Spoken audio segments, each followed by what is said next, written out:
Hello friend, welcome back to study with learning and this is Priyanshu. तो जैसा कि आपको पता ही है, हमारा चैप्टर चल रहा था फील्ड ग्राफ और बैटल ग्राफ, और ये आज इसका तीसरा पार्ट है। अगर आपने अभी तक इसके दोनों पार्ट नहीं देखे तो मेरे चैनल पे जाके देख लो। आज हम पढ़ेंगे इसमें पेट्रोल और एम्बुश के बारे में। यहाँ से आपके एग्जाम में 10 नंबर का क्वेश्चन बनता है, हर बार बनता है, इस बार भी बनेगा। तो आप वीडियो को पूरा देखिए, ठीक है। अगर आपको वीडियो अच्छी लगी तो एक बार वीडियो को लाइक कर दो। अगर आप मेरे चैनल पे न्यू हो तो एक बार चैनल को सब्सक्राइब कर दो और बेल आइकन को प्रेस कर लो, जिससे मेरी आने वाली वीडियो का नोटिफिकेशन आपको मिल जाए। सबसे पहले पढ़ेंगे हम पेट्रोल्स के बारे में। किसके बारे में? पेट्रोल्स के बारे में। देखो, यहाँ से आपके एग्जाम में पूछ लेगा, या तो पूछ लेगा पेट्रोल्स कितने प्रकार की होती है, या फिर इसकी डेफिनेशन पूछ लेगा। डेफिनेशन तो शायद नहीं पूछेगा, लेकिन फिर भी आपको पता होना चाहिए पेट्रोल्स किसे कहते हैं, तो देख लेंगे। वह हथियारबंद टोली जो युद्ध तथा शांति के दौरान दुश्मन की खबरें हासिल करती है तथा दुश्मन के पेट्रोल को अपनी खबरें हासिल करने से रोकती है, पेट्रोल्स कहलाती है। क्या कहलाती है? पेट्रोल्स कहलाती है। अब बात करें इसके प्रकार के बारे में, ये कितने प्रकार की होती है। पेट्रोल्स जो होती है वो दो प्रकार की होती है। कौन कौन सी? एक हो जाएगी हमारी रेकी पेट्रोल और दूसरी हो जाएगी हमारी प्रोटेक्टिव पेट्रोल। अब हम इनको एक एक करके देखते हैं। अब हम पढ़ेंगे रेक्की पेट्रोल के बारे में। देखो, या तो आपके एग्जाम में रेक्की पेट्रोल की परिभाषा पूछ लेगा, या फिर प्रोटेक्टिव पेट्रोल की परिभाषा पूछ लेगा। तो क्या हो जाएगी, देख लेंगे।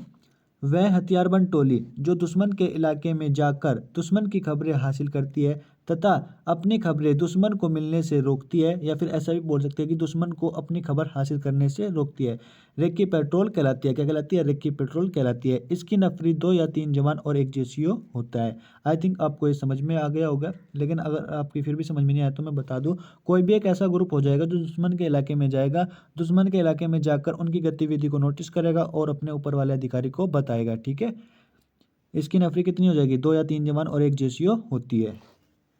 आगे बढ़ते हैं। अब बात करें प्रोटेक्टिव पेट्रोल के बारे में। जैसे कि मैंने आपको बताया ही है कि या तो आपको रेक्की पेट्रोल की परिभाषा पूछ लेगा, या फिर प्रोटेक्टिव पेट्रोल की परिभाषा पूछ लेगा। तो रेक्की पेट्रोल के मैंने बता दिया। अब बात करें प्रोटेक्टिव पेट्रोल के बारे में, तो प्रोटेक्टिव पेट्रोल की परिभाषा इस प्रकार हो जाएगी। वह हथियारबंद टोली जो हिफाजती कामों पर लगाई जाती है जिससे दुश्मन वहां पर कब्जा ना कर सके, प्रोटेक्टिव पेट्रोल कहलाती है। इसकी नफरी एक सेक्शन से लेकर एक प्लाटून तक, कितनी? एक प्लाटून तक होती है। अब देखो, इसको भी समझेंगे। कोई भी एक ऐसी जगह हो जाएगी जहाँ पे प्रोटेक्टिव पेट्रोल का इस्तेमाल करते हैं। देखो, मान लो हमारा कोई कोत वगैरह होगा जहाँ पे हथियारों का बहुत सारा, मतलब जहाँ पे बहुत सारे हथियार रखे हों, वहाँ पे कौन सी पेट्रोल को लगाएंगे? वहाँ पर प्रोटेक्टिव पेट्रोल को लगा देंगे। या फिर इंडियन आर्मी का कोई भी एक ऐसी जगह हो जाएगी जहाँ पे इंडियन आर्मी के बहुत सारे इंपॉर्टेंट डॉक्यूमेंट वगैरह रखे हो, तो वहाँ पे कौन सी पेट्रोल का इस्तेमाल करते हैं? वहाँ पे प्रोटेक्टिव पेट्रोल। या फिर कुछ भी, मतलब जहाँ पे हमारे लिए बहुत इंपॉर्टेंट जगह होती है, वहाँ पे हम कौन सी पेट्रोल का इस्तेमाल करते हैं? वहाँ पे हम प्रोटेक्टिव पेट्रोल का इस्तेमाल करते हैं, ठीक है। आगे बढ़ते हैं। अब बात करते हैं पेट्रोल्स के उद्देश्य के बारे में, मतलब रेक्की पेट्रोल और प्रोटेक्टिव पेट्रोल के उद्देश्य के बारे में। यहाँ से आपके एग्जाम में क्वेश्चन पूछ लेगा, या तो आपको पूछ लेगा रेक्की पेट्रोल के उद्देश्य या फिर प्रोटेक्टिव पेट्रोल के उद्देश्य। तो सबसे पहले हम रेक्की पेट्रोल के उद्देश्य देख लेंगे। इसके रेक्की पेट्रोल के उद्देश्य देख लेंगे क्या क्या हो जाएंगे। तो जो इसका फर्स्ट पार्ट हो जाएगा वो हो जाएगा, यह पेट्रोल युद्ध अथवा शांति दोनों के दौरान चलती है। या तो फिर युद्ध हो रहा हो या चाहे फिर शांति हो, जो हमारी रेक्की पेट्रोल होती है वो दोनों स्थिति में चलती है। दूसरा हो जाएगा, दुश्मन की पोजीशन, इरादे तथा तैयारी के बारे में सूचना प्राप्त करती है। इसका जो दूसरा उद्देश्य हो जाएगा वो दुश्मन की पोजीशन, इरादे तथा तैयारी के बारे में सूचना प्राप्त करना है। इसका तीसरा पॉइंट हो जाएगा, दुश्मन की आदतों के बारे में जानकारी प्राप्त करना। और जो इसका लास्ट पॉइंट हो जाएगा वो इस प्रकार हो जाएगा, दुश्मन की पहचान करना, बनावटी रुकावटें तथा भूगोलिक आकृतियों के बारे में सूचना प्राप्त करना इसका उद्देश्य हो जाएगा।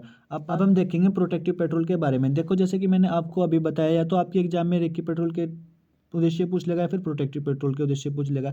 तो रेक्की पेट्रोल के मैंने अभी बताया, अब प्रोटेक्टिव पेट्रोल के देख लेंगे। इसका फर्स्ट पॉइंट हो जाएगा, युद्ध के मैदान में इसका महत्व अधिक होता है। यहाँ पे गलती से किस लिखा गया है, लेकिन यहाँ पे क्या है, यहाँ पे इस लिखा हुआ है। आप तो आप सही कर सकते हैं, ठीक है। इसका जो दूसरा पॉइंट हो जाएगा, दुश्मन की पेट्रोल को अपनी खबरें प्राप्त नहीं करने देती। जो हमारी प्रोटेक्टिव पेट्रोल होती है वो दुश्मन को अपनी खबरें हासिल नहीं करने देती। जो इसका तीसरा पॉइंट हो जाएगा वो इस प्रकार हो जाएगा, दुश्मन की हरकतों के बारे में शीघ्र आगाह करना तथा कभी कभी लड़ाई लड़कर भी दुश्मन को उलझा के रखना इसका उद्देश्य होता है। अब बात करें इसका जो लास्ट पॉइंट हो जाएगा उसका क्या हो जाएगा, उसका उद्देश्य हो जाएगा खाली स्थान पर कब्जा बनाए रखना। जो हमारी प्रोटेक्टिव पेट्रोल होती है वो क्या करती है, खाली स्थान पर भी कब्जा बनाए रखने का उद्देश्य होता है, उसका कब्जा बनाए रखती है। आगे बढ़ते हैं। अब बात करते हैं पेट्रोलिंग के समय किन किन बातों का ध्यान रखना चाहिए। इंपॉर्टेंट क्वेश्चन है, इसे बार बार एग्जाम में रिपीट करता है क्योंकि पिछली साल बी के एग्जाम में ये क्वेश्चन आया हुआ था, शायद इस बार भी पूछ ले। तो क्या हो जाएगा, इसका आंसर देख लेंगे। पेट्रोलिंग करते समय आवश्यक अभिलेख पास ना हो। क्या आवश्यक अभिलेख हमारे पास ना होने चाहिए। दूसरा पॉइंट हो जाएगा कोई चमकने या फिर आवाज करने वाली चीज साथ ना हो। इसका जो तीसरा पॉइंट हो जाएगा, पेट्रोलिंग करते जवानों में किसी को भी धूम्रपान की आदत ना हो। और ऐसा क्यों है, क्योंकि अगर हम धूम्रपान करेंगे पेट्रोलिंग करते समय, जो धूम्रपान की सुगंध होती है वो दूर तक चली जाती है और जिससे दुश्मन को पता चल जाएगा कि वहाँ पे कोई बंदा छिपा है। अब बात करें, इसका जो चौथा पॉइंट हो जाएगा वो इस प्रकार हो जाएगा, रास्ते में जो कुछ आप देख रहे हैं उसे नोट करते जाएं। ये बहुत ही इंपॉर्टेंट पॉइंट। जो इसका लास्ट पॉइंट हो जाएगा वो हो जाएगा, लौटते समय लड़ाई से बचने की कोशिश करें। कभी कभी पेट्रोलिंग करते समय ऐसा हो जाता है कि लौटते समय मुठभेड़ हो जाती है शत्रु से, तो उस समय हमें लड़ाई से बचने की कोशिश करनी चाहिए। ठीक है, तो ये हमने पढ़ा था पेट्रोलिंग के बारे में। इससे बाहर पेट्रोलिंग में कुछ नहीं आएगा, तो आप इन क्वेश्चनों को अच्छे से याद कर ले। अब हम बात करते हैं एम्बुश के बारे में। अब बात करते हैं हम एम्बुश के बारे में। देखो आपके एग्जाम में पूछ लेगा कि एम्बुश की परिभाषा बताओ या फिर एम्बुश किसे कहते हैं। तो क्या हो जाएगा, एम्बुश देख लेंगे, चलते चलते या फिर ठहरे हुए दुश्मन पर अचानक से घात लगाकर हमला करना जिससे दुश्मन का ज़्यादा से ज़्यादा जान और माल की हानि हो, एम्बुश कहलाता है। ठीक है, अब बात करें इसके प्रकार के बारे में कि एम्बुश कितने प्रकार का होता है। एम्बुश दो प्रकार का होता है, एक हो जाएगा हमारा तैयारी का एम्बुश, कौन सा, तैयारी का एम्बुश, और एक हो जाएगा हमारा मौके का एम्बुश। अब देखो इसको समझेंगे, एम्बुश को हमने पढ़ तो लिया लेकिन फिर भी एक बार समझेंगे इसको। चलते चलते या फिर ठहरे हुए दुश्मन पर अचानक से हमला करना है। एम्बुश का मतलब ही होता है घात लगा के हमला करना। अगर हम कहीं रास्ते में हैं, अगर हमारा दुश्मन सामने से आ रहा है या तो वो चल रहा है या फिर ठहरा हुआ है, तो उस पर अचानक से घात लगाकर जब हमला उस पर जब हम अचानक से घात लगाकर हमला करते हैं तो वो क्या कहलाता है, वो एम्बुश कहलाता है। अब जो हमारे एम्बुश होते हैं वो दो प्रकार के होते हैं, जैसे कि मैंने अभी आपको बताया, एक हो जाएगा हमारा तैयारी का एम्बुश, एक हो जाएगा हमारा मौके का एम्बुश। अब हम इनको एक एक करके देखते हैं। अब देख लेंगे हम मौके के एम्बुश और तैयारी के एम्बुश में क्या अंतर है। क्या, मौके के एम्बुश और तैयारी के एम्बुश में क्या अंतर है।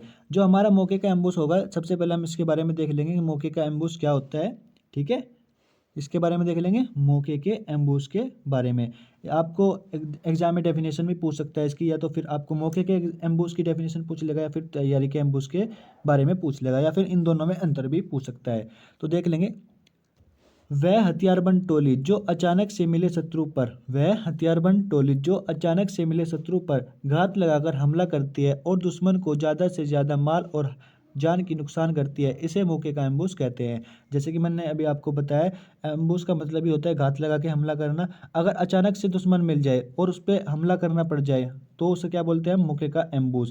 उस पर अचानक से हमला कर देंगे तो क्या हो जाएगा, वो मौके का एम्बुश हो जाएगा, जिसमें हम दुश्मन के ज़्यादा से ज़्यादा माल और जान का नुकसान करते हैं। इसे हम क्या कहेंगे, इसे हम मौके का एम्बुश कहते हैं। अब बात करें तैयारी के एम्बुश के बारे में, किसके बारे में, तैयारी के एम्बुश किसे कहते हैं। देखो तैयारी के एम्बुश में क्या होता है, वह हथियारबंद टोली जो पहले से ही तैयारी करके शत्रु पर वार करती है जिससे शत्रु से ज़्यादा माल और जान का नुकसान हो, इसे हम तैयारी का एम्बुश कहते हैं। देखो तैयारी के एम्बुश में हम पहले ही शत्रु के बारे में जानकारी प्राप्त कर लेते हैं, क्या कर रहा है, उसकी गतिविधि को हम नोट कर लेते हैं, किस टाइम जा रहा है, किस टाइम आ रहा है, और मौका देखते हैं हम उस पर अटैक कर देते हैं। तो वो कौन सा हो जाएगा, हमारा तैयारी का एम्बुश हो जाएगा। तो एम्बुश हमारे कितने प्रकार के होते हैं हमने जान लिया और इनकी डेफिनेशन भी जान ली। अब आगे बढ़ते हैं।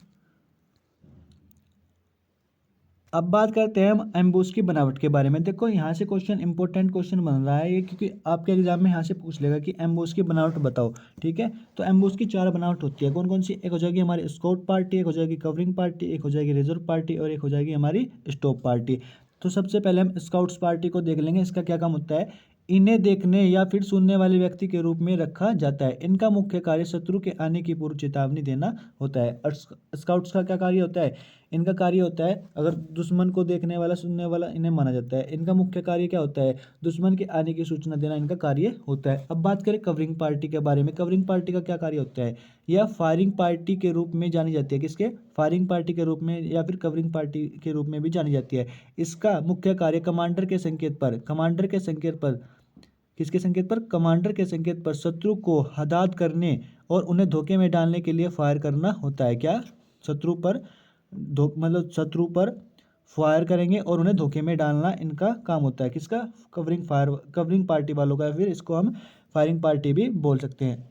अब बात करते हैं हम रिजर्व पार्टी के बारे में। किसके? रिजर्व पार्टी के बारे में। अब देखो इसका क्या काम हो जाएगा। इसका मुख्य कार्य कवरिंग पार्टी के फायरिंग के पश्चात शत्रु के ऊपर हमला करना। देखो जो फायरिंग पार्टी है जिसे हम कवरिंग पार्टी बोलते हैं वो शत्रु को धोखे में डाल देगी, फायर कर देगी उसके ऊपर। उसके बाद जो रिजर्व पार्टी होती है वो शत्रु पर हमला करेगी। उसके बाद हमला करने के बाद क्या करेगी? उस शत्रु की तलाशी लेगी तथा उनसे सामान बरामद करेगी। उनसे जो उनका हथियार वगैरह होंगे, उनके बाद जो भी डॉक्यूमेंट वगैरह होंगे वो बरामद करेगी। ठीक है। अब बात करें स्टॉप्स पार्टी के बारे में। इसका क्या काम होता है? यह एम्बुश में फंसे शत्रु को भागने से रोकती है। बस इसका एक ही काम होता है। तो हमने आज पेट्रोलिंग और एम्बुश के बारे में पढ़ा था और मैं आपको गारंटी देता हूँ आपके एग्जाम में एम्बुश और पेट्रोलिंग में जितने भी क्वेश्चन आएंगे इनसे बाहर कुछ नहीं आएगा। ठीक है, तो आप एक बार इसी के साथ अगर आपको वीडियो अच्छी लगी हो तो सबसे पहले अपने दोस्तों के साथ शेयर कर दो और फिर वीडियो को लाइक कर दो। अगर आप मेरे चैनल पे नहीं हो तो चैनल को सब्सक्राइब भी कर दो और बेल आइकन को भी प्रेस कर लो।